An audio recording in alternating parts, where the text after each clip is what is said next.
Siyanibingelela nonke balaleli. Makube kini umusa nokuthula okuvela kuNkulunkulu Baba wethu naseNkosini uJesu Kristu. Lolu hlelo yizwi lenkosi yethu uJesu Kristu. Bazalwane, igama lami nginguNkanyiso Bright Zulu. Lolu hlelo izwi lenkosi yethu uJesu Kristu. Lapho sishumayela khona, sifundise, siphinde sihlole imibhalo engcwele ngokwentando kaNkulunkulu kwindodana yakhe uJesu Kristu oyinkosi nomsindisi empilweni zethu. Sizocela kubo bonke abantu abalalele ukuba babe namaBhayibheli abo kuze sizofunda sonke kanye sibe nokuqonda imibhalo engcwele eyizwi likaNkulunkulu ekumele siphile ngayo imihla namalanga.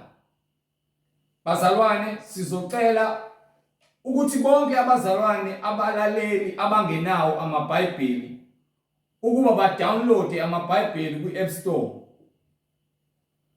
Inkosi mayivumile ithinte inhliziyo yakho njengamanje. Kubo bonke abantu abalalele abazothanda ukuxhumana nathi mayelana nenkonzo yombhabhadiso egameni lenkosi yethu uJesu Kristu, ukuba nithathe imininingwane esoyishiya, nalabo abanofakazi ngemisebenzi kaNkulunkulu empilweni zabo ukuba bathathe imininingwane esoyishiya, nalabo abanemibuzo ngeBhayibheli bengenakho ukuqonda, abangathanda ukuthi baqonde imfihlakalo yemibhalo eBhayibhelini ukuthi bathathe imininingwane esoyishiya. Sizoqala nge-email address. Email address ithi izwilenkosi.ujesukristu@gmail.com. izwilenkosi.ujesukristu@gmail.com. Ngilandelise nge-cellphone number noma i-WhatsApp number 066 566 9245. 066 566 9245. Izintshumayelo ziyatholakala zonke ngokuphelele kwazo ku-YouTube. Kuze uzokwazi ukuthi uhlale kwakho uphethe iBhayibheli lakho ubukele, kuze uzohlola ukuthi imfundiso lo ufundisa kuyona kuyindawo esihlanganyela kuzona simdumise uNkulunkulu, ngabe iyafakazelwa yini imibhalo njengoba uyibhekela wena ngokwakho ulalele encwadini engcwele. Ku-YouTube uya ku-search uthi izwi lenkosi uJesu Kristu. Izwi lenkosi uJesu Kristu. Ungakhohlwa ukuthumela izihlobo zakho nabo bonke abangcwele ohlanganyela nabo nimdumisa uNkulunkulu. Ungakhohlwa ukusubscribe kuze uzokwazi ukulithola izwi njalo lisanda ukungena ku-YouTube. uNkulunkulu mayivumile eyithinte inhliziyo yakho. Bazalwane, ku-Instagram uthi izwi lenkosi uJesu Kristu. Ukwazi ukusenda ama-DM, uthumela imibuzo. uNkulunkulu evumile eyithinte inhliziyo yakho. Asivule ngomthandazo simbonge Baba wethu osezulwini. Baba wethu osezulwini, malingcweliswe igama lakho Nkosi yethu Jesu Kristu. Umbuso wakho mawufike, intando yakho mayenziwe emhlabeni njengasezulwini.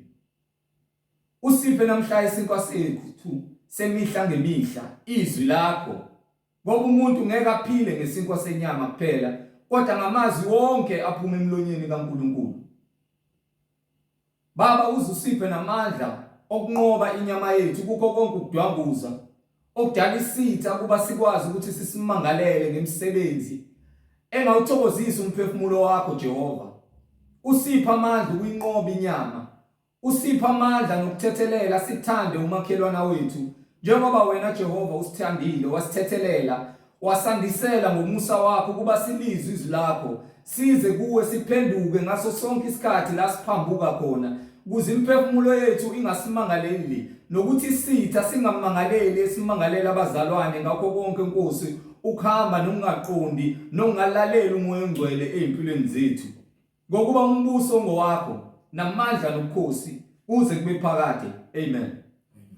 Bazalwane, angihambi ngedwa, ngihamba nomfowethu uMhlengi Zondi ozobe sihola embula imfihlakalo yemibhalo engcwele njengoba umoya engcwele sihola ejula kabanzi.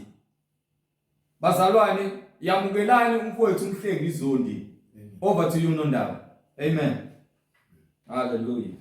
Siyanikelela abazalwane ngegama lenkosi uJesu Kristu ongumsindisi nongumluleki noyinkosi yaphakade njengokusho kwembhalo.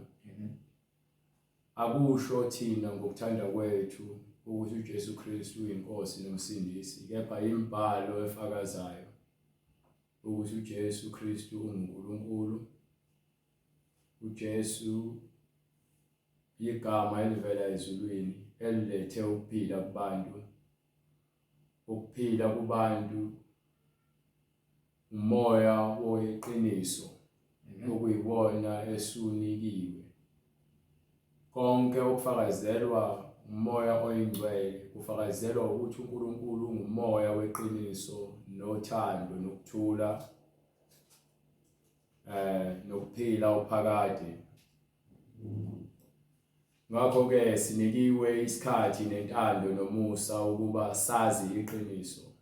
Uma iqiniso lifika kuwena ulibheka, nawe uyazahlulela ukuba ufanelwe iqiniso.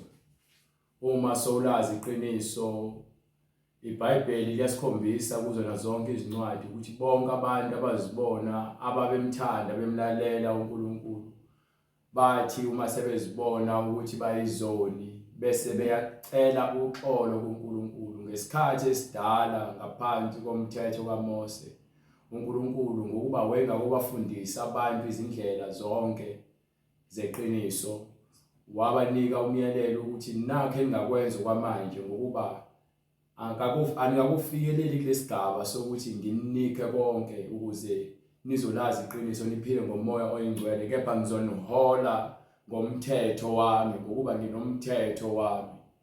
Ingakho ke ayesethi abenze isihlabele bayalela ebanika imiyalelo yokuthi nazi nangumthetho wezihlabelo enizowenza uma nonile noma kukhona ozisola ngakho noma ufuna ukwenza isipho noma umnikelo noma ngabe oweshumi, kunendlela yakhona obekwenziwa ngayo ngomthetho kaMose.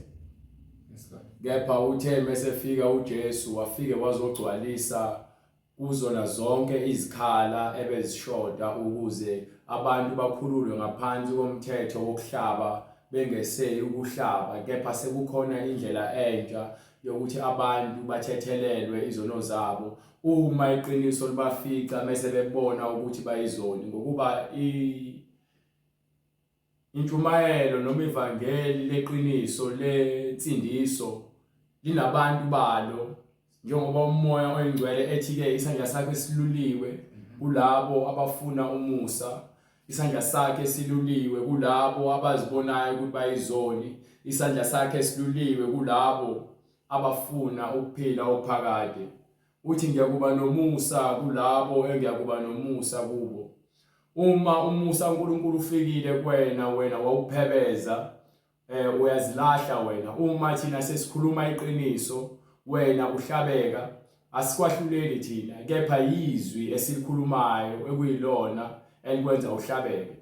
Uma ubuka umuntu uhlabeka, umnyanya, umzonda ngendlela akhiwe ngayo, ingokuba kuwena alikho iqiniso, umoya wothando awukho kuwena. Amen. Siloku sibingelele njalo sibonga uNkulunkulu ngabapostoli bakhe abangcwele. Siloku esithule bona ubufakazi ukuthi munye uNkulunkulu ongenamhlangabezi, ongenaye umphelezeli, ongenambonisi, uNkulunkulu ozimele yena yedwa okwakhe konke ngamandla akhe, konke akwenzile ukwenze ngamandla akhe. Akekho umuntu ongaba nokuthi aclaim ukuthi no, mina lokhu ngikwakhile kungamandla ami. Wonke amandla nezibusiso ziqhamuka kuNkulunkulu. Amen. Ngakho ke uma wena unesiphiwo osinikiwe, kumele usisebenzise ngodumo lukamoya oyingcwele. Ziningi izinkolo, kepha iyodwa inkolo yeqiniso, umoya weqiniso, umoya oyingcwele uNkulunkulu. Amen. Inkolo ziningi, okholelwa ekutheni uzothola ukuthula mase nemali inkolo yakhe leyo. Okholelwa ekutheni umelala namantombazana amaningi uzizwe indoda inkolo le yakhe leyo. Wazi ukuthi yonke into yenzayo inomkomelo.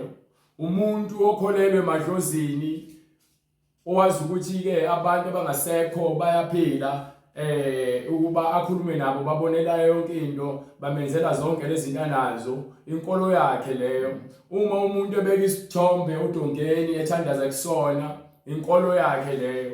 Uma umuntu esikoleni ezitshela ukuthi ke ukuze abe utho ofanele afunde abe nesitifiketi bese eba nomuzi bese yaphila ahambe ema restaurant adle ukudla okubizayo inkolo yakhe leyo. Umuntu othi ke akekho uNkulunkulu yena uyaziphilela nje inkolo yakhe leyo. Yes Lord. Umuntu othi yena ukholelwa ngokuthi ichitheke igazi so uhambe phethe isibhamu noma umbese ebulala abantu lowo inkolo yakhe leyo ngokuba ufuna ukuchitha igazi ngaso sonke isikhathi. Umuntu okholelwa ukuthi ufuneka akhulume amanga ukuze abe nokuthula inkolo yakhe ngoba uyakholelwa kuleyo nto ayenzayo. Ukhuluma ngenkolo njengoba abantu sebazi ukuthi inkolo ngoba naku uphatha iBhayibheli noma mhlawumbe ehlangana khona nabaningi ukwenza ukuthatha upende noma imakeup noma irouge ugcobe njalo uma uzophuma ephakathi kwabantu uzitshela ukuthi wena umuhle ngoba naku ufake lokho inkolo yakho leyo. Ngokuba uma ungenakho lokho uzitshela ukuthi awuphelele. Ngakho ke nomuntu ophila ngeqiniso nangoJesu uphila ngokuthula nangothando inkolo yakhe leyo. Leyo nkolo kuphela enokuphila okuphakade ekuyiyona ekwazi ukuletha ukuthula empilweni yakho. So uma lo nkolo leyo yokukholwa ngokweqiniso nothando liphuma kuNkulunkulu lokuthi uNkulunkulu ulungile ngakho konke akwenzile nakushilo nakubekile. Uma ukholelwa kubona lokho kukulungisa umphefumulo wakho kukhipha kulezinye izinkolo eziningi ezingenayo inqubekela phambili ezingenaso isiphetho esihle. Uma sowubuya uza kule nkolo engadinge mali engadinge rouge engadinge mawiki engadinge beer engadinge madlozi engadinge mali engadinge impahla esibizayo engadinge igolide nesiliva engadinge izinkomo ukuthi wenze imhlabelo.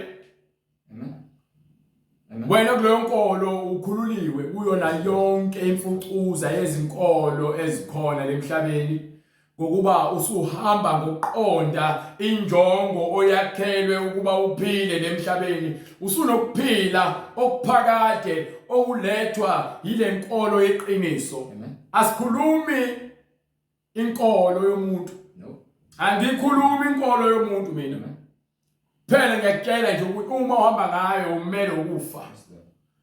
Ayufile ngokuba ke umbozi wamehlo ngenkohliso. Kuyintando kaSathane ukuba bonke abantu abakhiwe ngomfanekiso kaMoya oyingcwele babhubhe ngokuba yena akasenayo indawo ezulwini. Ngakho ke sifuna ukukhombisa ukuphenduka. Uma wonile kusho ukuthini ungiphe incwadi yamahubo sahluko 51. Sifuna ukukhombisa ukuthi emasontweni kahlehle uma kushunyelwa kuvezwa iqiniso. Inhloso yokuma lapha kwenu sivule iBhayibheli ingokuba uMoya oyingcwele usezivezile kimi nakuye nakwabanye abakholelwayo ilento esiyambulelwe ngokuba uthi uJesu. Uma sikhuluma lokhu kweqiniso kwasezulwini abangakaNkulunkulu bayasizwa. Khona abayizimvu zikaNkulunkulu kodwa ababhajwe endaweni erongi bahamba baqhutshwa nezimbuzi ezingahlangani nezimvu zikaNkulunkulu. Ngakho ke uma sezizwa izwi leqiniso likaMalusi ziyamshiya uMalusi wamanga zilandele izwi ngokuba izwi liyazihola izimvu liziholela ekuphileni azicompromise ziyalandela izwi lamelusi.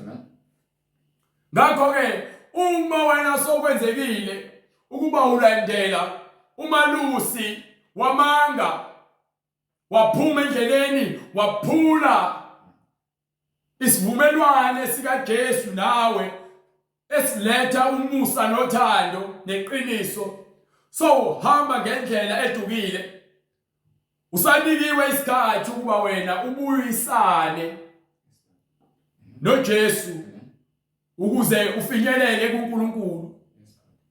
Njengoba ethi uJesu ngiyindlela neqiniso nokuphila, akekho oza kubaba ngaphandle kwami. You understand? Yingakho ke uma sikhonjiswa iqiniso simelwe ukuthi sizisole. Uma ungazisoli, ungazithobi, ungazehlisi, wena unandawo uNkulunkulu. uNkulunkulu ufuna abantu abazithobile njengokuba esho ethi naye uthobile unothando. Amen. Uthando iqiniso. Uthando liyabekezela. Uthando aluzikhukhumezi. Uthando aluzindli. Uthando alunamkhawulo. Yes, Lord. Hallelujah. Uthando namandla. Uthando lusibekela zonke izono. Hallelujah. Sisindisiwe ngenxa yothando, asindiswanga ngenxa yomusa kuphela. Lo musa uhamba nothando neqiniso. Hallelujah. You understand? Ukukholwa kuvela ngezwi, izwi likaNkulunkulu liqhamuka ngoJesu. Hallelujah. Kuphela, akekho omunye. Ungabaletha bonke nezinkolo zabo. Uma bengashumayeli ngokuphuma esonweni, bekuvezela ukuthi kuyini ukuba yisoli. Ngokuba njengoba uDavide uyasivezela ngale ncwadi omfundele. Incwadi amahubo isahluko 51 ivesi lokuqala. Amen. Ngihawukele izindaba mawubona ukuthi uyisoli, into yokuqala nje ufuna ukuthethelelwa. Ngihawukele uNkulunkulu, ngihawukele uNkulunkulu munye kuphela okumele akuthethelele izono zakho. Ushembe ngeke azakuthethelele izono zakho. Izangoma ngeke zithethelele izono zakho. Umuntu osefile ngeke azakuthethelele izono zakho. Hallelujah. Amadlozi ngeke azakuthethelele izono zakho. Emadlozini niyocela inthethelelo ngokuchitha igazi ekubeni benifuna izinhlanhla manivulelele kumnyama khona. Ayikho ke lonto ngokukholwa kweqiniso. Yes, Lord. Amen.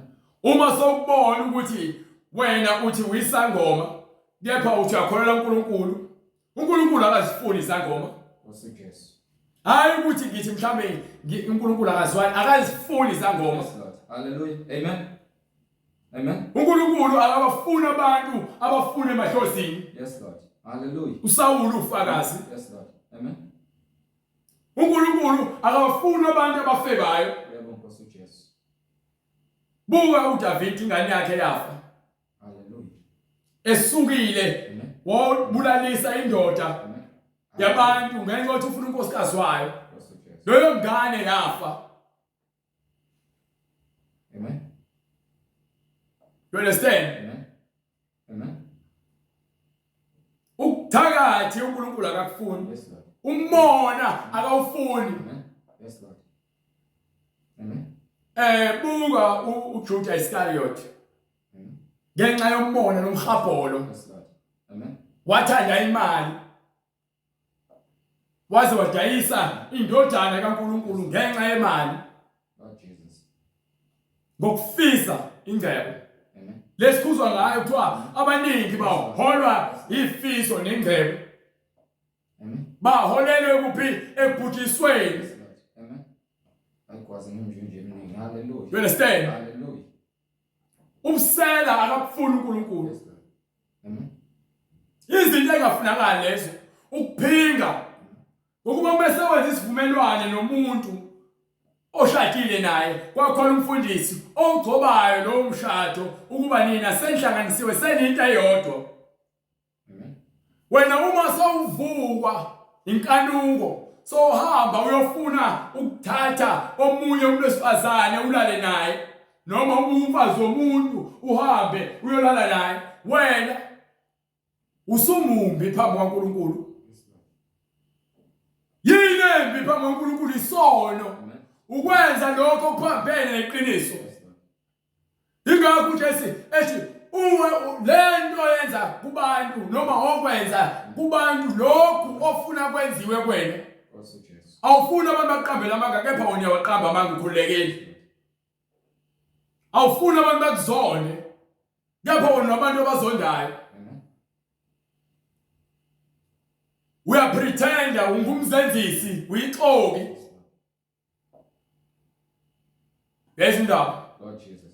Ngalokho udinga intethelelo uma uzimisele ngokuphila okuphakade. Ingakho uDavid yathini? Ngihawukele.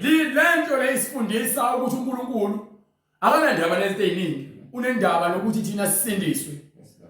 And singabantu bakhe. So ngenxa yabantu abangenakho ukuqonda, abantu abasaceli intethelelo uNkulunkulu, intshumayelo yokuphenduka ayisashumayelo emasontweni. Sekukhulunywa ngezibusiso nangezinto okumele uzidemande uNkulunkulu. Nangenzondo ukuthi uke ubone ungaphumeleli ingokuba umakhelwane wakho. Abakeli izono zakho. Yingakho umoya engcwele athi kuIsaiah noma kuIsaiah, memeza kakhulu. Ungabambeleli, ungalivimezeli izwi lakho. Memeza ujazuluke njengeqinongo. Utshela abantu izono zabo. Akushiwo ukuthi utshela abantu ukuthi ke abaqinise kube lizulu. Kuthiwa bayikelwe izono zabo. Uthi umoya engcwele kuEzekiya, ungasabi ubuso babo. Ukuba bese batshela indaba zabo bayenyukubala. Bese banyukubala inhliziyo ziba lukhuni, babe namaceba abawenzayo, bafuna ukubulala. Njengokuba namaJuda abulala uJesu, abafundisi. Amen. Nababusi nomphakathi ade bafundisa bephenduka bebhaphathiso. Bevuma izono zabo, enza isibonakaliso, ebalapha, ebasukumisa, befile bevusa kwabafileyo. Phezu kwalokho wabatshela, lalela, uJesu ufika indoda eyilele ithi mayifuna uhamba iyocwila emanzini khona izosindiswa, bahambe eqala bangene. Amen. Mase uJesu athi le ndoda ke uyakuthanda ukusinda. Amen. Ithi le ndoda ayisho ukuthi yebo, iveni chaza istory sayo. Amen. Bese athi uJesu, hallelujah, sukuma. Yes Lord. Amen. Ngesikhathi le ndoda isukuma ithatha uhlaka layo ihamba. Yes Lord. Amen. uJesu uyitshela ukuthi ingabi sona. Okunye kwakho lokho uyitshela ukuthi ingabi sona. Mase kuzoba khona umuntu wesifazane obanjwe impinga. Mase uJesu athi kulo muntu wesifazane, ngokuba akekho ufunile ukumgcoba ngamandla. Mase kumele amahlulele yena, athi ke nami angikwahluleli. Hamba ungabe usona. Aphinde uJesu ahlangane nendoda engaboni. Amen. Le ndoda engaboni babuza abafundi bayo ukuba ngabe ubani owona kubo ukuze lo muntu abe impumputhe ngoba wazalwa empumputhe. Athi uJesu akekho umuntu onile kubo. Kepha le ndoda ayiboni ngokuba kufanele kugcwaliseke kukhasimuliswe umsebenzi kaNkulunkulu. Amen. Ayivula amehlo le ndoda uJesu, ayibhixe ngodaka enze yonke lento ayenza, ayivula amehlo uhamba yogeza ubuso. Mese ibuya le ndoda mese beyibona abayibonile zonke lezi zinto zenza ngesabatha. Ingakho ethi-ke ubaba usebenza manje nami ngenza lemisebenzi yenziwa ubaba. Ngokuba uzosikhulula nomthetho lo osibophile ukuze singabi nakho ukuqonda izinto zikamoya oyingcwele. Lesabatha lithi niyaligcina kepha nina niyaphambanisa yonke into. Asingigxeki kepha siyanitshela ukuba fundani ukuqonda njengoba ithi incwadi-ke anifundanga yini ukuthi ngifuna umusa hayi imhlatshelo. Umusa yini? Uthando yini? Iqiniso yini? Ngakho-ke le ndoda besikhululiwe bayibona abaJuda abaFarisi babuze ukuthi ubani okwenze kanje okuvula amehlo. Ichaze le ndoda le. Emva kwesikhathi mesiqedile ukuchaza iphinde ihlangane noJesu. Athi uyabona mesilashiwe le ndoda le bayichazele ukuthi-ke ibuye bachazela ukuthi uJesu ongivula amehlo. Manje uJesu uthi ekugcineni into ayizele ukuzovula amehlo kulabo abavalekile amehlo. Bese bathi abaFarisi nabaSedusi ngabe nathi-ke sivalekile namehlo. Athi ukuba nivalekile amehlo uba niyabona ngaba ninaso isono.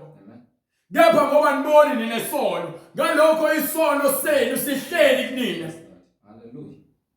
Ngalokho ngichaza ukuthi munye kuphela umuntu okuvula amehlo ukuze ubone ubuntu bakho yizwi elithunyiwe ukuba lizokukhulula, izwi leqiniso elitholakala kuKristu. Ingakho uJesu athi-ke ukhulekela labo abafundi bakhe ukuba bahlale ezweni ukuze nalabo abazozwa izwi labo bahlale ezweni. Ngakho-ke ukukholwa kwakho ukuze wena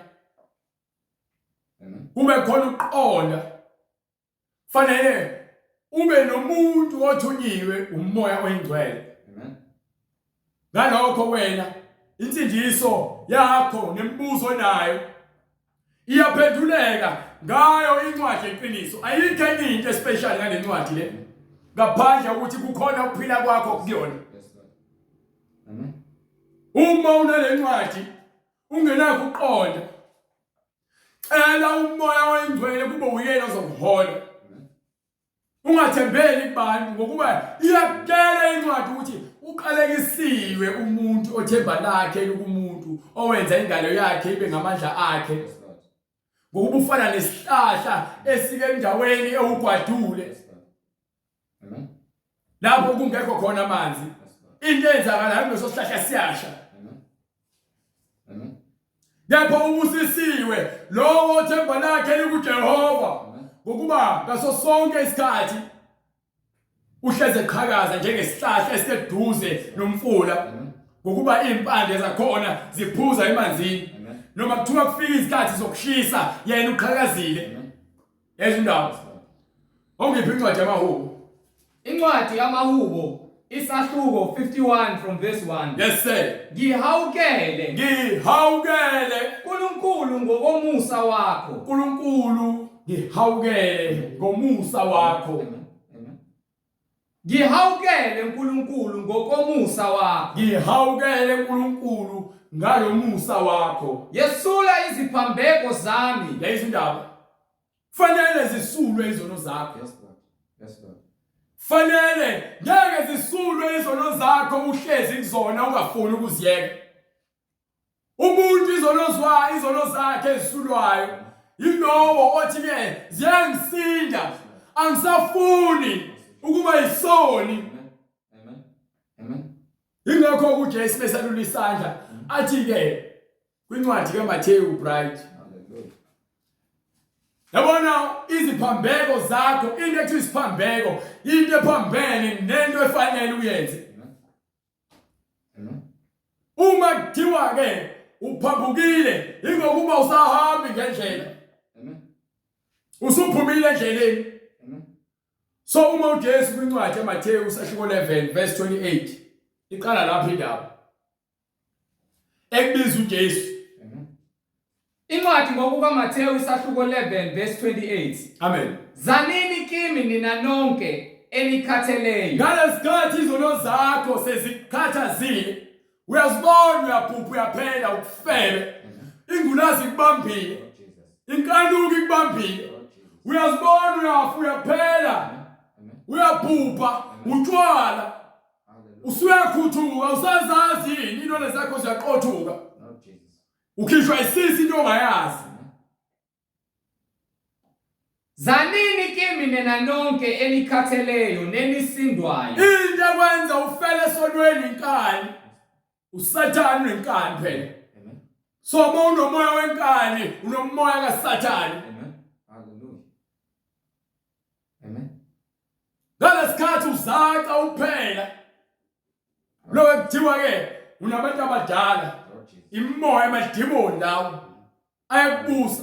Amadimoni ayamsaba uJesu. Ingakho amadimoni enza ukuthi wena ukholele into ongaziboni ongazazi. Amen. Amen. Ngokuba uma sosondela kuJesu nawe uzobaleka. Ngapha ngeke ukhishwe ngenkani. Uma ethi ngiyakuba nomusa kulabo ngiyakuba nomusa kubona, ngiyakuzibonakalisa ubukhulu bami kulabo enginomusa kubo. Baningi abantu abanobufakazi akade beyizangoma bekholela emadlozini besonta kaHlembe besonta ebaRomeni bengabaMuslim. Beyidakwa befeba bengababulali. uJesu wafika kubona. Abafundisi bamanga izangoma abathakathi banobufakazi ngoJesu. Amen. Ngoba bebebanjwe umoya.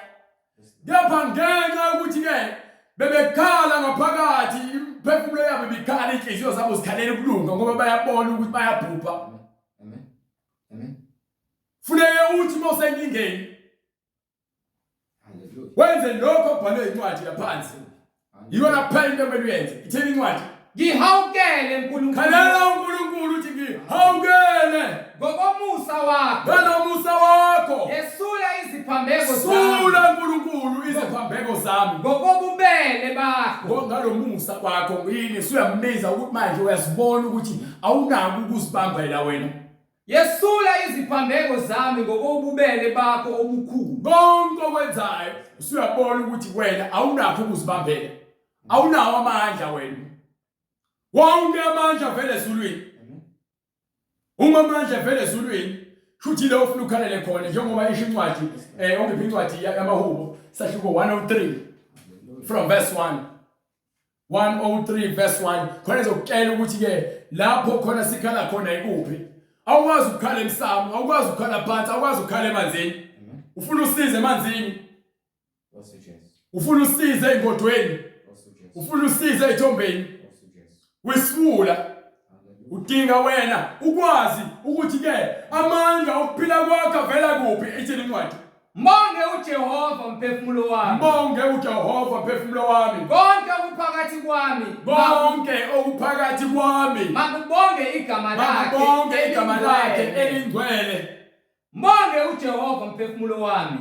Ungakhohlwa imisebenzi yonke. Ungakhohlwa imisebenzi yonke yakhe yomusa. yakhe yonke yomusa. Yena othethelela zonke izono Yena zakho. unamandla okuthethelela zonke izono zakho. Owelapha zonke izifo zakho. Owelapha zonke izifo. Okhulula ukuphila kwakho. Ukhulula ukuphila kwakho Ekubhujisweni. ekubhujisweni.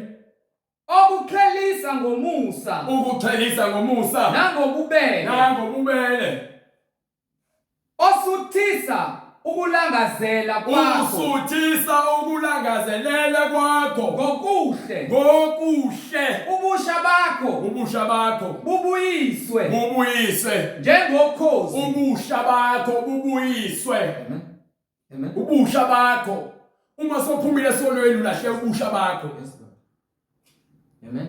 Njengokhozi Ngiphe uJehova ubenzile. uJehova ubenzile. uJehova ubenzela bonke abacindezelweyo ubenzela bonke abacindezelweyo ukulunga nokwahlulela ngokuba izindlela zakhe zimhlophe zilungile zikwahlulela ngendlela efanele. Wamazisa uMose izindlela zakhe. Wazisa bani? Wamazisa uMose izindlela zakhe. Wazisa uMose izindlela zakhe. Nabantwana bakwaIsrayeli izenzo zakhe. Abantwana bakwaIsrayeli izenzo zabo. uJehova unobubele nesihawu. uJehova unobubele nesihawu. Wephuza ukuthukuthela. Uyephuza ukuthukuthela. Kuvama umusa. Kepha mase kwandlalela uma kuthiwa uNkulunkulu uyaphuza ukuthukuthela, intukuthelo yakhe isiphendiwe, isiqalile. Njengoba iqhubeka yanda ngenxa yokuphambuka kwethu, ubekele isikhathi lapho khona intukuthelo yakhe ayoyichitha, eseyichithela kubo bonke abangafunanga. Ongiphi incwadi eJohn sahluko 3, futhi sahluko 3, ungiphe the last verse or the last 2 verse. Incwadi ngokukaJohane. Yes sir. Isahluko sesithathu verse 35, starting from verse 36. Verse 36. Yes sir. Okholwa indodana. No, okholwa indodana unokuphila okuphakathi. Unokuphila okuphakathi, ngeke aze ayithole intukuthelo. Kepha ongakholwa indodana, lowo ongakholwa nguJesu, ayikubona ukuphila, ngeke aze akuthole ukuphila okuphakathi. Kodwa intukuthelo kaNkulunkulu ihlezi phezu kwakhe. Lezindaba, uma ungakholwa, intukuthelo kaMoya oNgcwele ihleli phezu kwakho. Hallelujah. Hallelujah. Isilungiselelwa ukuba usenethuba lokuba usindiswe kwintukuthelo ngomusa, njengoba uthi umusa wakhe uvamile. Kepha uma wena unqaba ukusindiswa, unqaba ukushiya amawiki, uthanda amawiki, ukhonza amawiki, unqaba ukupenda umlomo, uyaqhubeka upenda umlomo wakho, uma unqaba ukufeba, uma unqaba ukuphinga, uyaziqhelelanisa nentukuthelo ngokuba wena ufuna ukulandela izwi lokuphila. Levangeli lokuphila, indlela eqondile nempilo elungile, eyokuthi wena ufane naye lo obizileyo. Ngeke umtshele ukuthi wena uzothi ukhululiwe kuJesu, kodwa umuntu wesifazane ebandleni ugunda izinwele, ikhanda lakhe liboziwe, ufaka amacici, ufake nokucwebe ne-makeup. Wena umuntu wesilisa ubhizi, uyajona lesontweni umethisa ingane zabantu, uqamba amanga, uyaphinga, ugqaba ama-tattoo, unabantu ongabafuni obazondayo, ubhizi ugaqele izikhundla ebandleni, usuwenze wonke amacebo ukuba wena ibandla likweli ngakwena. Akekho uJesu lapho. Lelo ibandla likaSathane ukuba kuyaliwa, imimoya iyabusa kulelo sonto.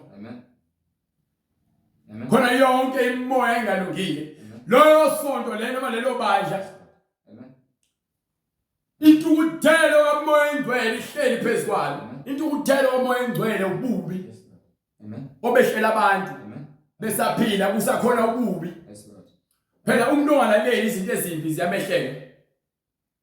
Ingakho incwadi yamaHubo isahluko sokuqala from verse 1. Incwadi amaHubo isahluko sokuqala kwiverse lokuqala. Yes sir. Ubusisiwe umuntu ongahambi ngeziluleko zababi. Lezindaba, uma ungahambi ngeziluleko zabantu ababa, usho ukuthi awuzwa ngomunye umuntu. Yonke into umuntu ayishoya, ngathana noma umfundisi noma ngabe upresident noma ngabe umphathi wamaphoyisa, uma ekhuluma into fanele akhulume into obulungiswa. Awunakho ukwenza into wena uphoqwe umuntu ngoba nake egqoke isikhundla esithize mesakwenzise ukungcola nawe mesuyavuma. Wisiqalekiso kuwena. Intukuthelo kaMoya oNgcwele ihleli phezu kwakho. Ngoba yini wenza awufunde futhi Ubusisiwe umuntu ongahambi ngeziluleko zabantu. Ngoba wena uhamba ngeziluleko zabantu abambi. Ongemi endleleni yezoni. Umi endleleni uhamba nezoni. Ongahlali enkundleni yabakolodayo. Uhleli enkundleni wena uma uzinikela kulento le ethi incwadi ke ubusisiwe umuntu ongayenzi wena uyayenza. Wena uyasilahla wena. Ngokuba umyalo ukhishiwe. Kepha wena uyaphika umyalo. Ufuna ukwenza lokhu okuthanda wena. Ingakho isitabane, ingakho inkonkoni, ingakho isidaba, ingakho inkonxa. Not Jesus. Ingakho ubulala. Chethe igazi engenaqala. IBhayibheli yakutshela lithi ungabulali. IBhayibheli yakutshela lithi ke umuntu wesilisa akayikulala nomunye umuntu wesilisa njengomuntu wesifazane. IBhayibheli yakutshela ukuthi umuntu wesilisa akayigqoka njengomuntu wesifazane. Lokho kuyisinengiso. Phambi kaNkulunkulu. Amen. IBhayibheli yakutshela lithi ungeli, ungabi ufakazi wamanga, ungahluleli ngendlela engafanele. Ungalali nosisi wakho, ungalali nobaba wakho boyintombazane, ungalali nodakazi yakho. Amen. Ungalali no-anti wakho. Lord Jesus. Ngokulahlekelwa isimilo, holwa inkanuko. Senifuna ukulala nakho konke onikubonayo. Khona nenye nje i-message engangizwa. Ingane yafonela emsakazweni. Ithi uma wayo wayeshiya nobaba wayo, ubaba wayo futhi benokufika wayifica igeza. Wafike wafuna ukhiye ekhohlwe ukhiye uma wayengekho. Emva kwalokho uyafika eqabuza ukuthi indlela eqabuza ngayo akufanele eqabuze ngayo. Nangelinye ilanga mehlele eKameruni ezoyivakashela ubaba wayo befunda. Waphindwa eqabuza mase ehamba ngendlela engafanele eqabuze ngayo. The kwakhula lo mkhuba ingane igcina seyizwe seyivukelwa imizwa la. Fina seyilala nobaba wayo uma wayo engazi. Ithi ayinankingi ubaba wayo yamthanda sayinanesikhwele sokuthi ke ayikwazi ukuthi ke ngabhanqa noma wayo. Seyifisa nje ukudlisa uma wayo. Into ukuthelo kaNkulunkulu ihleli phezulu lo muzi. Into ukuthelo kaNkulunkulu ayidlali ngintshele mina. Lord Jesus. Baningi bayitabana bazalwe bengesoni akekho umuntu wazale isitabani. Uma uyisitabani into ukuthela kaNkulunkulu ihleli phezulu kwakho ngoba ubuye ubuswa umoya wobuyaluyana umoya wenkohliso. uNkulunkulu ongeke athi udala umuntu wesilisa nomuntu wesifazane athi abazalane bande bese beqhamuka esikhaleni lapho ingathi futhi ke abantu besilisa abalalani. Uma ukuthi akayeni umoya weqiniso akakutshela lokho. So uma ubona umuntu bakho wena ufuna ukusindiswa incwadi yakutshela incwadi yamaHubo sasho 51 verse 1. Ngihawukele uNkulunkulu ngomusa. Ngihawukele uNkulunkulu ngomusa. Umusa usawunikiwe impenduko yokuthi uphenduke manje wena kukho konke ububi bakho. Wena osha umfazi awazi umfazi ukuthi ke ubambo lakho umunye naye umfazi wakho. Yesula iziphambeko zami ngokobubele bakho. Cela intethelelo kuNkulunkulu kubasule njengoba nami ngacela ukuba ngisule. Angizalwanga njengoJesu, ngizalwanga ngiperfect. Ngigezisise ekubini bami. Ngicela ukugezisiswa nawe cela ukugezisiswa kukho konke ububi bakho bokuhleba ngabanye abantu nokuqamba amanga nomntshontsho nokuzonda. Akekho umuntu othi ungumKristu noma ophila impilo yobungcwele onabantu athi abazonda. Umuntu onjalo akanayo indawo uNkulunkulu. iBhayibheli lisifundisa lonto le. Lisha sithandane. Othanda umakhelwane wakho njengokuba uzithanda. Hallelujah. Ngihlanze esonweni sami. Ngihlanze esonweni sami. Ngokuba ngiyazazi iziphambeko zami. Ngokuba ngiyazazi iziphambeko zami. Isono sami siphambi kwami njalo. Isono sami uNkulunkulu siphambi lalela. Mesiphambi kwakho njalo isono. Awuzalwanga uyisoni. Awusona isono wena. Uzalelwe esonweni. uzalelwe ebubini. Khona uzalelwe ebubini, kukhona indlela elungileyo, khona indlela engalungile, indlela enhle, indlela embi. Abantu bakhetha ukuthi bahambe ngendlela embi bese aphenduke isoni. Isono sakho siyagqolozela njalo. Isono sakho usathane. Ngokubuya kumangalela. Phela uqala ukumangalelwa lemhlabeni ngesikhathi ulazi iqiniso ushiya. Sathane umangalela. Sathane uyabusa emhlabeni. Kepha ngegama likaJesu akanamandla kuwena. Amen. Ngokuba uJesu akabusi kuphela emhlabeni. Ubusi igama likaJesu libusa emhlabeni. Libusa ezulwini. Libusa ngaphansi komhlaba. Amen. Hallelujah. uJesu akadalanga, uNkulunkulu wakudala. Uma ekudala uNkulunkulu usathane na udaliwe. Amen. Kubhalwe phansi kwincwadi yaIsaiah ukuthi uNkulunkulu udale konke. Amen. Ngakho ke umele ukukhala kumoya oyingcwele. Ukhalela ukusindiswa kwakho. Ngokuba njengoba isono sikumangalela njalo. Ngegama likaJesu isono siyakwazi ukuthi ke singabi nayo indawo empilweni yakho. Njalo ngaso sonke isikhathi mohamba ubuka isono, usibuka eceleni kanje. Qhubeke uhambe indlela yakho. Uma siqhamuka isono siza phambi kwakho sizokuvimbezela uthi Nkosi uJesu siyabaleka. Amen. Ingakho incwadi ithi iqala kokuhlakanipha umesaba uJehova. Amen. Zula sidela ukuhlakana. Hallelujah. Bese ke labo abangafuni ukwenza intando kaNkulunkulu badelela umyalo nokuhlakana. Amen. Hallelujah. Understand? Hallelujah.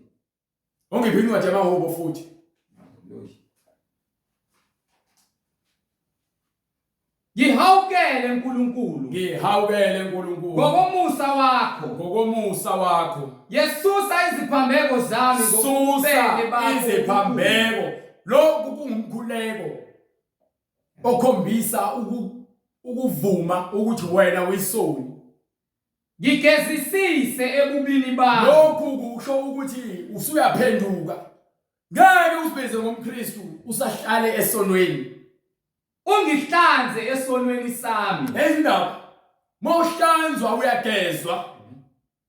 Isincwadi ese-Efesu sahluko 5 from verse 26 sifuna ukukuvezela ukuthi uJesu uma ebuya yini ayibuyelayo ufuna libe njani ibandla lakhe. Ngokuba liyagezwa phela ngithi ligezwa ngesigezo samanzi ngezwi. Uvuma isono sakho ukuba wena uyisoni. Bese uvumile uyasola ngokuba yisoni. Bese ufakwa ngaphansi kamanzi. Bese usifake ngaphansi kwamanzi, ufakwe ngaphansi kwamanzi, ufakwa ngaphansi egameni likaJesu. Uyavuka wisidalwa esisha. So ufuna manje ukuphila ngokupheleleyo emgcweleni. Funa incwadi yase-Efesu sahluko 5 right verse 26. Incwadi kwabase-Efesu isahluko sesihlanu verse 26. Ukuba alingcwelise. Uthi uJesu mebuya ubuyela ukuba alingcwelise ibandla lakhe uligezele ukuba alingcwelise. Alihlambulule ngesigezo samanzi. Alihlambulula ngesigezo samanzi. Ngezwi. Hallelujah. Ukukholwa kuvela ngezwi. Uzwa izwi likaMoya oNgcwele. Amen. Ulizwi wayekhona ekuqaleni. Ulizwi wayenguNkulunkulu. Amen. Ulizwi wayenguNkulunkulu. Amen.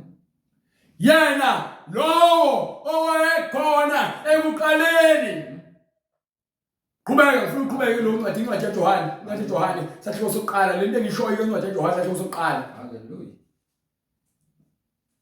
uzwa ulizwi wayenkulunkulu kwenzakalani emva kwalokho Ekuqaleni wayekhona Ngiyaqhubeka sengikushilo lokho ulizwi wayenguNkulunkulu. ulizwi wayenkulunkulu Yena lowo wayekhona yena lowo wayekhona ekuqaleni uNkulunkulu. kuNkulunkulu Konke kwavela ngaye. konke kwavela ngaye Ngaphandle kwakhe ngaphandle kwalizwi akuvelanga lutho. akuvelanga lutho Ukho konke ukho okuvelile. konke okubonayo Ukuphila kwakukuye. ukuphila kwakukuye Ukuphila kwakungukukhanya kwabantu. ukuphila kungukukhanya Kwabantu. ukuphila kungukukhanya ukuphila kungulizwi Amen. ukuphila kungulizwi Amen. izwi Yes, Lord. lingumoya Amen. uNkulunkulu Amen. ungumoya Yes, Lord. uJesu lamazwi Amen. engakhulumayo angumoya futhi angukuphila Hallelujah. inyama ayinanzuzo Lord. Amen. haleluya Hallelujah. inyama ayinanzuzo Amen. Amen. amazwi akhulunywayo fanele abe ukuphila Amen. Amen. hayi ufune ukuphila ekutheni bakutshela ukuthi ke udinga imali Amen. thenga amakhandlela ukuze ube nezinkandla akho ndandla ethethelwa ngamakhandlela ukuba ingekho amakhandlela uyothatha amhlanje Hallelujah. Cause it yes. uba ingekho impepho uzohlangana kanjani amadlozi Cause it yes. uma zazi ngekho lezilwane ezihlatshwayo azokwazi ngani ufune ihlabe izilwane ukuze ihlabe amadlozi Amen. uNkulunkulu udale konke. Hallelujah. yini sivula ukuqonda Amen. ukuthi Amen. ulizwi kuphela njengoba incwadi yase-Efesu Hallelujah. ithi ukuba Amen. Hallelujah.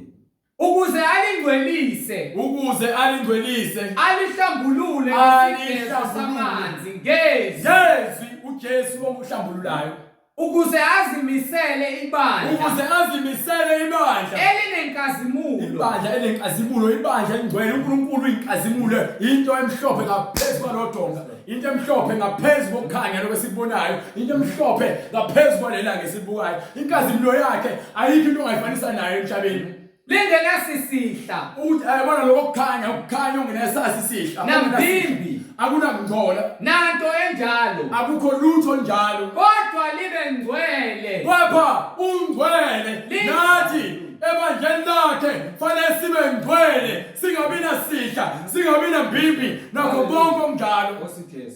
Kodwa libe ngcwele. kepha libe ngcwele Lingenacala. libe ibandla elingenakala ezindaba Hallelujah. Hallelujah. ezindaba ithi izwi lona liyahlola inhliziyo Amen. Amen. Hallelujah. nibhizi nilandela abantu nina nilezithombe nizandelayo Amen.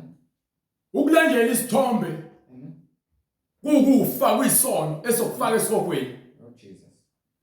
ukulandela isono kungukufa kokuqala kokufaka komphefumulo Amen. ekubeni usazofa ukufa okuphakade Hallelujah. ukufa kwesibili wasechibini lomlilo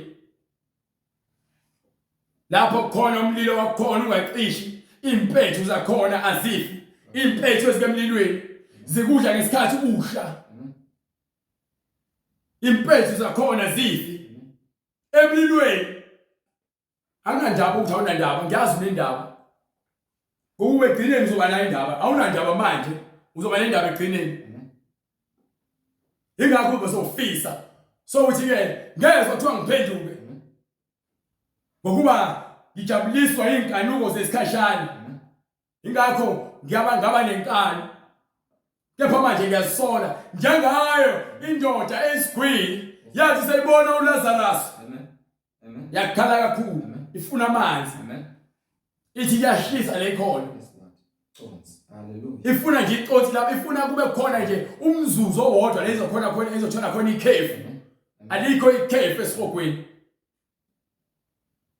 impethu zakhona Lord Jesus. hlushwa ilona lonke ihlobo lamadimoni lebenwafaka amadimoni lawo enwele zenzo kufakelwa amadimoni lawo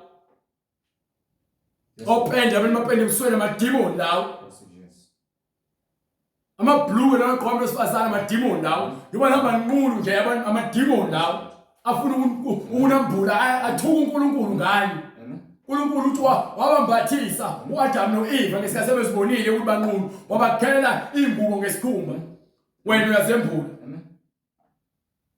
Ngibe ngokuba alikho iqiniso emlonyeni wabo. Alikho iqiniso emlomeni wabo. Izibilini zabo zingukonakala. Bonakele. Umphimbo wabo uyithuna elivulekileyo.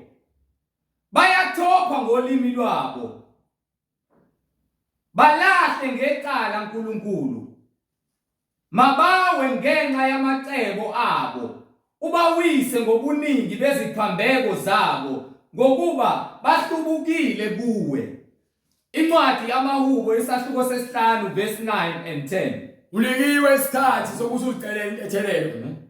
Njengoba uDavide ekuvezela ukuthi ukuba yisoni akuyona into ozalwa nayo uyisoni. Uzalelwa kusona ukuba umhlaba wezoni. Kepha abalungileyo bayokulandela indlela yokuphila. Ingakho uJesu ethi ngena ngesango elincane. Kulwele ukungena ngesango elincane. Kepha mabajabule bonke abathemba kuwe. Bahalalise kuze kube phakade. Bonke abakhonza kuye kumele babe nentokozo bajabule. Akuyona intokozo yesikhashana kepha intokozo yaphakade. Abathanda igama lakho. Bonke abathanda igama likaJesu. Bethabela kuwe. Bajabulela yena bajabula kuye. Ngokuba wena Jehova uyabusisa olungileyo. Abantu babe confused ukuthi uJehova ungubani. Umalusi ungubani. uJesu ungubani. Unguye ungubani. Into le engathusi. Into angazayisho uNkulunkulu ukuthi uyiyona ukuthi ushembe. Akazasho ukuthi uBuddha. Akazasho ukuthi ke uhlala emsamo. Akazasho ukuthi ke utholekala emanzini noma ematsheni lekuthiwa khona hamba ulanda izinyoka noma ulandwa izinyoka. Imfundiso zabantu lezo ezahlekisela abantu ngokuphila kwabo. Noma ngabe kuthiwa benza nani uma ungegama likaJesu. uNkulunkulu kuphela okulwelayo wena ulilutho. Ngegama likaJesu uyanqoba. Ingakho incwadi ithi ke uNkulunkulu ngihawukele ngithethelele. Ufuna ukuthethelela kuphela uma sokubona ukuba yisoni. Lento sikhulumayo ukuthi uJesu ke labo abangababa bayangizwa. Ibona abeza kuJesu labo abalaziyo izwi likaMelusi. Ngihawukele uNkulunkulu. Cela intethelelo manje usanesikhathi. Ngokomusa wakho. Ngokuba umusa mlingo usanikiwe. Yesula iziphambeko zami. Bese ke uthetheleliwe uyobe sokucela ukuthi uNkulunkulu aqhubeke nokuthi azisule iziphambeko zakho ngokuba ke ulwela ukuthi ungabusabuyela kuzona. Ngokububele bakho. Ngomusa wakhe omkhulu umusa kaJehova. Ngigezisise ebubini bami. Fanele sigezwe ngesigezo samanzi ngezwi. Ungihlanze esonweni sami. Sihlanjululwe ezonweni zethu. Ngokuba ngiyazazi iziphambeko zami. Ngokuba ke siyazazi iziphambeko zethu. Isono sami siphambi kwami. Isono ububi. Esihlezi simile phambi kwakho. Ngesikhathi wenza ububi isono sikulindile. Hayi akhathani. Isono simphambi kwakho. Wathatha isinqumo sokwenza into ephambene noNkulunkulu.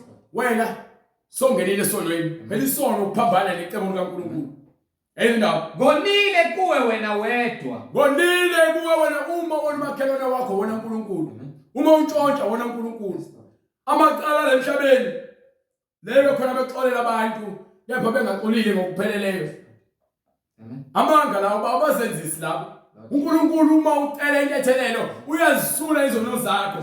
Kepha uma ubuyela kuzona akube kusabalwa bonke ubulungiswa bakho. Njengoba nakhona uma uthethelelwa akube kusabalwa konke ububi bakho. Ezindaba iyabalansa uthi izahlulelo zakhe ezilungile. Ngonile kuwe wena wedwa. Ngonile kuwe wena wedwa ngakwenza okubi emehlweni ngakwenza akho konke okubi phambi kwamehlo akho ukuze uthiwe ulungile. ukuze kuthiwe yena ulungile umoya oyingcwele. Amen. Ekukhulumeni kwakho ucace ekwahluleleni kwakho uchache ekwahluleleni kwakho okulungileyo. Amen. Bheka ngazalelwa ebubini. Angijwayele abantu ngitshelayo mina awuzalwanga uyisoni. Amen. Akekho umuntu ozalwe yisoni. Amen. Amen. Umame wangithabatha esonweni. Umama wangithabatha esonweni. Bheka uthanda iqiniso. Bheka wena umoya oyingcwele uthanda ini? Iqiniso ngaphakathi enhlizweni. Iqiniso kufanele lihlale enhlizweni yakho. Hayi ukuthi ukhuluma iqiniso wanako ukujabulisa wena. Khuluma iqiniso noma kuthiwa libuhlungu. Noma kuthiwa ngoba yini ulwela ukuphila phakathi. Awunakuthengwa ngemali. Uma ukuthengwa ngemali dayisa iqiniso, isincwadi ithenga iqiniso ungadayisi. Wangifundisa ukuhlakanipha ekujuleni. Iqiniso likufanele kufundisa ukuhlakanipha ekujuleni kwenhliziyo. Ngokuba imiyalelo kaNkulunkulu ingubuhlakani nolwazi nokuphila nomusa nothando. Ezindaba Ngihlanze ngehisopi. ngigeze ngehesope. Ngihlambululeke. Ngigeze. Ngibe mhlophe kuneqhwa. Izindaba kufanele sigeze izono zethu zibe mhlophe inkazimulo lekhulunywa ngayo. Kufanele sikhazimule ngegama lenkosi uJesu. Into ecelayo into esivezela yona. Kusho ukuthini ukuba yisoni? Kusho ukuthini ukuphenduka esonweni? Ayikho into esishumayelayo, ayikho into esingayishumayela ngaphandle kokuveza izono njengokuba zinjalo, ukuba isono sihlala enhlizweni yomuntu. Lapho kufanele ngabe kuhlala khona iqiniso. Iqiniso kufanele ngabe lihlala enhlizweni yakho. Ungabheki eceleni. Incwadi ezenzo. Sahluko 2 verse 38. Iqiniso kufanele uliphile uliphefumule. Ulembathe. Likhole. Likhulule. Ligeze. Likujabulise, likulalise, likuvuse, likuphilise okuphakathi iqiniso. Likwanelise, wanele ngeqiniso. Amen. Amen. Ezindaba. Qiniso uthando. Lokuthanda uNkulunkulu ngenhliziyo yakho yonke. Iqiniso uthando. Lokuthanda uNkulunkulu ngomphefumulo wakho wonke. Iqiniso ithando. Lokuthanda uNkulunkulu ngamandla akho onke. Iqiniso uthando. Lokuthanda umakhelwane wakho njengokuba nawe uzithanda. Hallelujah. Uma ufundile lokho uyobe sowupheleliswa kumoya oyingcwele. Amen. Ingakho isincwadi ke yilo myalelo omkhulu bese kuba yilo wesibili. Bese ithi ke bonke okomthetho nabaprofeti kulenga kule mthetho wempilo kule myalelo wempilo wothanda uNkulunkulu wakho. Amen. Oyizwa Israel. Amen. Amen. Amen. Hallelujah. Inkosi uNkulunkulu wethu munye. Hallelujah. Amen. Wothanda yena kuphela. Amen. Inhliziyo yakho yonke. Ngisho kuthula unkosikazi wakho number 2. Yes Lord. Amen. Unendoda. Amen. Kanile, shadile, you number 2. Oqala uNkulunkulu. Uyena ofundisa ukuthanda yona le ndoda le. Amen. Amen. Thando alikhethi. Hallelujah. Lo luthando silinikiwe lokuphenduka ezonweni zethu. Yona into oyikhalelayo kumoya engcwele le. Uyakhalela ukuba isoni kwakho ungcolile. Ungcolile. Kodwa umoya engcwele uthi ke kwincwadi kaIsaiah sahluko soqala from verse 16. Ngifuna ngidona uncwadi lesahluko soqala verse 16. Khona uzobona ukuthi ukhathalelwe kangakanani umoya engcwele. Efuna ukugeza nje ube mhlophe qha. Ezindaba ugezwe. Ube muhle phambi kaJehova. Ezindaba Incwadi uIsaiah isahluko sokuqala verse 16. Yepha Gezani nehlanzeke nisuse ububi bezono zenu phambi kukaNkulunkulu. Ububi bezono ufanele ubususe. Niyeke ukwenza okubi. Fundani ukwenza okubi. Yayizo indaba kuyafundelwa. ukwenza okuhle. Angithi kuthiwa uzalelwe esonweni khona indlela yokuba isoni. Abantu bazama ukuba bangcwele kepha ekubeni babe izoni abakuzami bayakwenza. Lord Jesus. Manje ke ithi funda. Yes, Lord. Indlela yokufunda yinye. Yes, Lord. Ngendlela yokufunda umngcwele nendlela zikaNkulunkulu. Amen. Fundani ukwenza okuhle. Nifune ukwahlulela. Nifune ukwahlulela. Niqondise abacindezeli. Bese niyaqondisa uma uqondisa kulento ogwegwile njengoba uJohane umbhaphatisi wayethunyiwe uzoqondisa. Amen. Ezoqondisa indlela ezigwegwile ulungiselela uNkulunkulu. Amen. Elungiselela uJesu. Niqondise abacindezeli. Niqondise labo yabona sintshela iqiniso. Noma ngabe ummeli, umahluleli, upresident uma wahlulela ngendlela engaqondile uthatha amaqala noma bethu ubaba ekhaya noma uprincipal noma ngabe uthisha esikoleni uma uzoya ngetiye nangenhliziyo awusebenzeli uNkulunkulu awumazi uNkulunkulu akasebenzi kanjani. Lord Jesus. Mawukhuluma iqiniso eqinisweni awuzami ukuthi uqalaze ubheke eceleni noma ufuna ukwenza kube khona isizathu nokodwa cha iqiniso limini libhalwe phansi. Amen. Hallelujah. Uma uzela ingane yakhe isitabane zotshela ukuthi uNkulunkulu akazidala ngeitabane wena uphethe umoya kaSathane uphethe umoya wamademoni methi yakho iyambi yokubopha uthi hamba ngibopha. Amen. Mase uyabuza mebopha wabuza ukuthi ke kukuphi letho khona uNkulunkulu wadala isitabane. Uma kuyichoice yakhe ugcona utabane ngizomtshela ukuthi isitabane wistabane ngizokutshela wistabane wisdakwa wisifebe. Amen. Hallelujah. Izinto ezibhalwe phansi lezo. Amen. Ngoba yini uyona wisoni. Yes, Lord. Amen. Nasilulele izintandane. Ngoba yini uma wahlulela intandane yilabo abajingile abangenababa abantu abacindezelele abantu abangenaye uJesu. Labantu abanicela abacindezela emabandleni bathi ke ngoba nayo wona unamana ufanele ukhela phambili awufanele ube nesikhundla. Ababheka inhliziyo zabantu bahlole ngokwahlulela bahlulela ukuthi wena yini umsebenzi umuntu osebenzayo. Hallelujah. Yonke indawo. Amen. Nimele abafelokazi. Simele abafelokazi. Iqiniso limele yonke into engalungile lifuna iqonde yonke iqiniso. Ubona abantu abafuni imfundiso engcwele yokuba iqiniso likho kubona. Wozani ke sithethe indawo. Nangoku umoya engcwele sesibiza usethi ke wozani ke manje sithethe indaba Usho uJehova. usho umoya engcwele.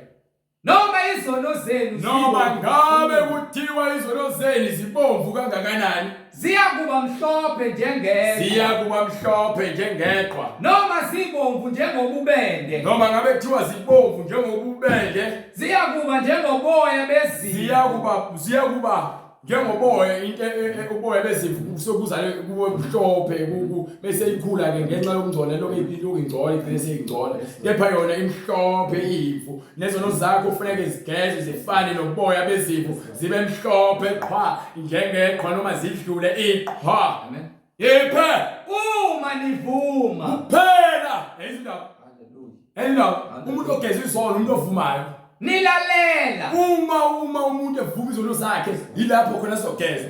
Uma usalwa usagolosa awusashele esonweni sakho wena. Uma sikumele ivangeli usibiza ngomuntu ongcwele kepha ulwa lento esifundayo ibhalwe phansi wena awusashele esonweni ubusa uSathane. Haleluya. Uyabuza uSathane. Uthi yakhona umuntu esifazane abantu besifazane basengene amademoni abusa bona kakhulu ukuba abenzisa zonke izinto lezi. Njengoba enza nakuIva asebenzisa loyo nto lekumkhohlisa. Ingakho bethi umuntu osifazana angashumayela kepha iBhayibheli liyaphika. Ingakho bethi umuntu osifazana angaluka afake into zofakela kepha iBhayibheli liyaphika. Ingakho bethi ke umuntu osifazane angafaka ibhlukwe kodwa iBhayibheli liyaphika. Ingakho lithi bethi abantu ke umuntu osifazana angafaka imakeup ayikho inkinga kodwa iBhayibheli liyaphika. Gezani. Ingakho ke bethi abantu ke umuntu osifazana angafaka amacici kodwa iBhayibheli liyaphika. Gezani. Bethi abantu besifazane abafaka impahla ezibizayo bakhonze ubuhle babo kodwa iBhayibheli liyaphika. Gezani. Ezindaba Nihlanzeke. nihlanzeke. Nisuse ububi bezono zenu phambi kwasilwa nalo kwabezwana. iqiniso elibhalwe phansi. Silwela umphefumulo wakho ukuba lenyama ehlobisayo nekhathalele kangaka uwenza ama-plastic surgery ushintshe ubulili bakho konke kuyadlula uzosha sogweni. Hallelujah. kulomzimo waphakathi wena lo muntu ophila ngaphakathi esikhuluma naye uyena ozodla esibogweni lenyama ingasekho selapha emathuneni seyibonile ehlwe impethu usadliwe impethu oqala sazodliwe impethu ezingafe ezingashi uma nivuma nilalela kuphela insindiso iza uma wena uvuma izono zakho uphenduka ebubini bakho njengokuba uDavid esikhombisa ethi ke uNkulunkulu ucela into ethelelo ke umuntu othoke uyaphenduka umuntu onjalo yes Lord endaba niyakudla okuhle kwethu bese nidla ukuphila okuphakade kepha uma nala umanqaba nihlubuka uma uqhubeka nokuhlubuka kwambuka niyakudliwa inkemba yakudliwa izwi lesikhulumayo elidlayo njengamanje ingawoqedi ngokuba intukuthelo kaNkulunkulu yeza ekuyiyona lapho ebesikhethiwe iyobe seyikudla lokuphakade ngokuba umlomo kaJehova ukhulumile amen sekukhulumile umlomo kaJehova ungabe nyakaza umlomo wami kathi ukhuluma mina haleluya khulumile umlomo kaJehova konke esifundisayo kuphansi eBhayibhelini ngiphe incwadi yezenzo sakho sesibili verse 8 bathethini kumele bayenze uPetru wayesethi pendukani yilowo nalowo lithi iBhayibheli lithi phenduka futhi wena khona lo kumele uphenduke khona uyazibona uNkulunkulu bakho noma cha phenduka Lord Jesus phendukani mase ufuna ukwazi ukuthi yini kumele uyenze ngoba utshela uDavid ethi wewe uyakhala ukhalela intethelelo wathi uJesu ke wozani kimi haleluya uma nisindwa izolo zenu wozani kimi Lord Jesus nginiphumuze noma ngabe thiwa singakanani yonke into esikhombe kutheni kufanele siphenduke sizoni yes Lord asiplani lento umoya engcwele uyayiveza siyabonga Nkosi Jesu ingakho sithi uma wena ufuna ukwazi izinto zikamoya khuleka zila ukudla khuleke ucele umoya ongcwele kuba akhulule kunomoya wokucabana umoya wokutshwala umoya wamanga umoya wokubulala umoya wokufeba umoya wokuthakatha umoya wokuzonda umoya leyo kumele ukhulekele ukuthi uNkulunkulu akusebenze akukline akwenze ube msulwa ufane naye awukwazi ukuthi awufane uNkulunkulu noma uyindodana kaNkulunkulu kepha wena wenza izinto eziphambene umuntu onelungelo lalela wathi uIsawu enkosana waphucwa ilungelo uNkulunkulu ufuna amakhosana alungile kwanikwa lo ngemva kwakhe ifa lokuba inkosana yini kuba welungile ethanda indlela elungile yes Lord amen pendukani Kayini Abel watholakala elungile uAbel amen elila yes Lord Nkosi Jesu waphucwa uba lo moya madodana kaJakobe uqala uRuben waphucwa ngoba wagibela empetheni kabakwakhe haleluya kwanikwa uJoseph wathi uJoseph manje uzoba ufana endlalifa haleluya kodwa umuntu okuthi angasegcineni ngeke ngobulungisa osenhlizweni yes Lord uJoseph abona ngalutho azangona kubafoko bebe12 babopha icebo ngaye bafuna ukumbulala watholakala elungile phambi kwamehlo kaNkulunkulu eseke eGibhithe bemenza isigqila azange afuna uqamba amanga azange afuna ukuphula umthetho kaNkulunkulu ingakho enikwa ifa lokuba indlalifa uNkulunkulu ufuna izidlalifa uJesu ke ngesikhathi eza abantu bathi wadamme ukuthi wayindlalifa waye uJesu abizwe ngendlalifa lalela uJesu akonanga hawu akonanga uJesu wadamona waphucwa ilungelo lokuba indlalifa wasekunika uJesu ngokuba yena umsulwa uperfect yena lo osenikelwe ngezi so uma nathi siphila ebungcweleni sifele uJesu siyakuba izidlalifa naye angathanda ukuthi ngoba wesingakini uNkulunkulu uyakuba indlalifa haleluya kube kuyindlalifa haleluya haleluya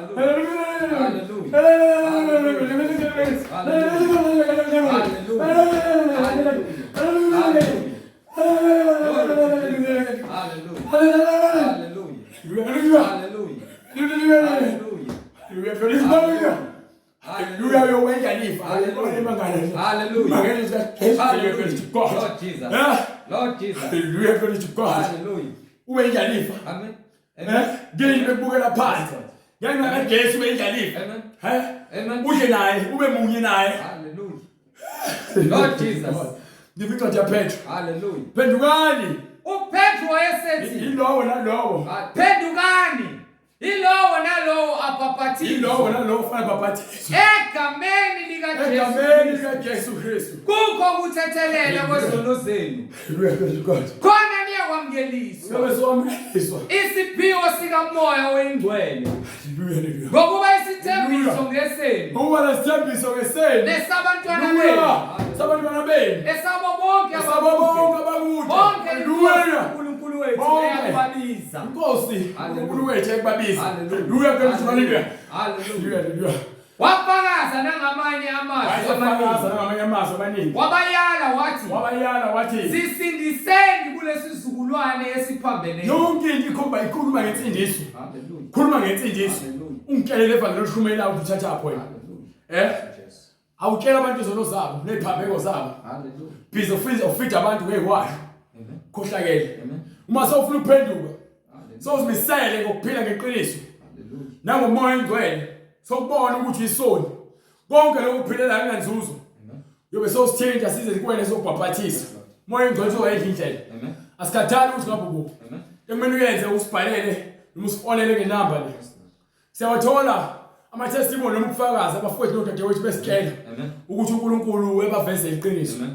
babonga le ntshumayelo esishumelayo ukuthi siphethe ivangeli kuyilona lona Lord Jesus. uduma kulona la uduma kulona lukaBright akulona la into esiyenzayo Nkosi uduma Jesu. lukamoya engcwele Nkosi Jesu. obuyena esingaye lento esiyenzayo Amen. you understand Hallelujah. ngakho ke nawe enza lokho kufanele Amen. isindise kulesizukulwane esibabeleyo Hallelujah. yobe sosithinta Hallelujah. osiba nomkhuleko Baba egameni lenkosi yethu Jesu Kristu, uNkulunkulu onamandla siyabonga Nkosi ukuthi izwi lakho liyinkemba ecije inhlangothi zonke Nkosi lihlaba lihlukanisa umphefumulo nenyama nawo wonke amalunga omzimba. Siyabonga Nkosi ukuthi laba abangabakho izwi Nkosi liyabathinta, liyabakhanyisela bayavuma bathi yebo amen.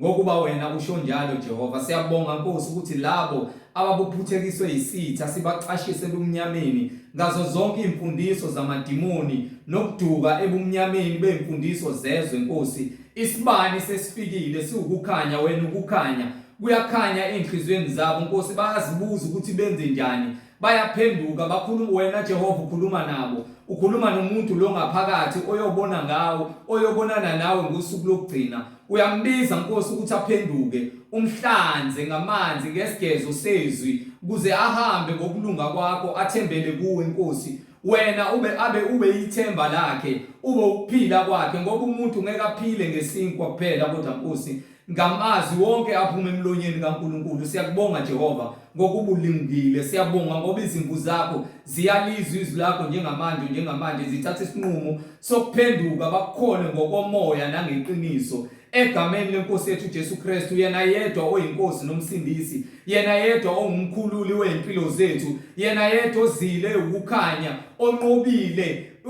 usathane nayo yonke imisebenzi yezwe. Yena ukukhanya kwezwe, ungumqali nomphelelisi weimpilo zethu manje naphakade. Amen. Amen. Sibonga bazalwane, umusa nothando kaNkulunkulu. Ngamandla kaJehova masiphinde futhi sibonane ngokuzayo uma inkosi ivumile. Sithi ukuthula makube kunina nonke. Amen. Amen. Umusa wenkosi uJesu nothando lukaNkulunkulu nokuhlangana kukamoya ongcwele makube nani nonke. Amen.